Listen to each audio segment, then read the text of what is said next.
Hey guys, what's up? Welcome back to another Minecraft video. Nick here, and today I'm going to show you a toggable clock you can create in your Minecraft world. Right now I'm in my Redstone creative world, and I am going to show you guys how to make this, what it's useful for, and yeah. So I'm going to go ahead and first, I'm just going to show you what this thing I have doing right now.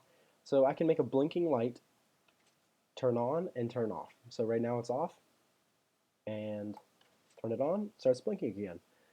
So it seems pretty simple, but this can actually be used for a number of things, such as like I had here, a siren or like a blinking noise or a blinking light. You can make it. You can hook it up to a dispenser, so it could be like a toggable automatic weapon, um, and plenty of other things. I mean, you can make cool no block setups and stuff where you just need a continual pulse every once in a while. But so yeah, I'm going to show you guys how it works. So what happens is when you put it in the on position, redstone gets put out into this piston and this repeater. So first, I'm going to cover this piston. So this piston just moves into place and it allows for this circuit to go because this acts as a conductor, which allows redstone to be passed through and start this circuit. So that is turned on when this is on in the on position. So the next part is we need this piston to do the exact opposite of this one. So what we used was a inverter, which negates or changes the status of the redstone. So right now it's in the on position, coming to this point, and then this it turns off, so it does the exact opposite. Whoops, let me get rid of this rain. So then the redstone is passed through in the opposite state to this piston. And this piston, what it does is it will start the redstone circuit or clock. So I'm going to go ahead and try and show you that. It's kind of hard to explain what this one does exactly, but when you send redstone to this, for just a split second, redstone passes through this spot, this piece of wool, and starts the circuit. But if this were to stay in the on position, this whole system would lock up. So let me just get a piece of redstone and I will show you what I mean by that. So when you have it in the on position, if you were to just use redstone, this clock would lock up and no pulse would be given at all.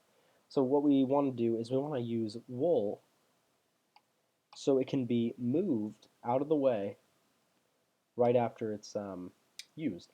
So right here, it is, we're just going to turn that off. And then, so redstone passes through for just a split second before this gets moved back. So that lockup doesn't happen. So this goes through and starts the circuit, because this one comes forward, and then that will give us our pulse. So this one comes forward for just, or this one stays forward for just long enough for a little redstone to pass through, and then it comes back so it doesn't lock up.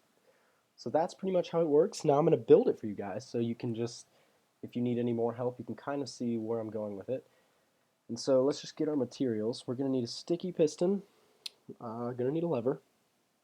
We already have redstone, redstone torches, repeater, and let's go ahead and grab a grass block just in case we do that on accident. Okay, so let's go ahead and place our lever just so we know where to start. So let's make our clock first. That's a good first step. Told you guys it would happen. So make our clock first.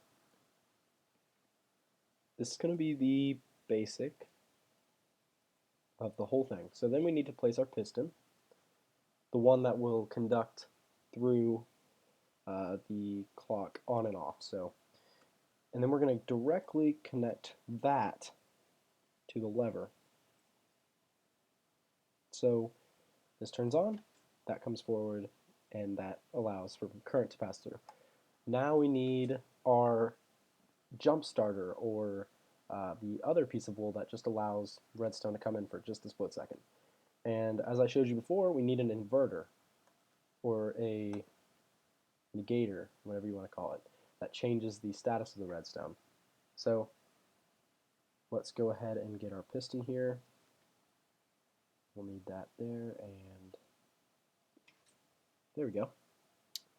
So now what we should see is that these two are in opposite states all the time. That one's back, this one's forward. That one's forward, that one's back. So that will be what gives us, and then all we need is this. And this should be our toggable circuit. There we go. And it is, you can see, you can make it very, very fast. So just so you guys can see, let's make ourselves a little weapon. If I were to connect this to a dispenser, you could turn it from on to off. Just kind of like that. So yeah, it has plenty of uses. So that's pretty much all I had planned for this video. So if you guys liked it, please let me know. Give me a like, subscribe if you haven't already, and check out my future videos.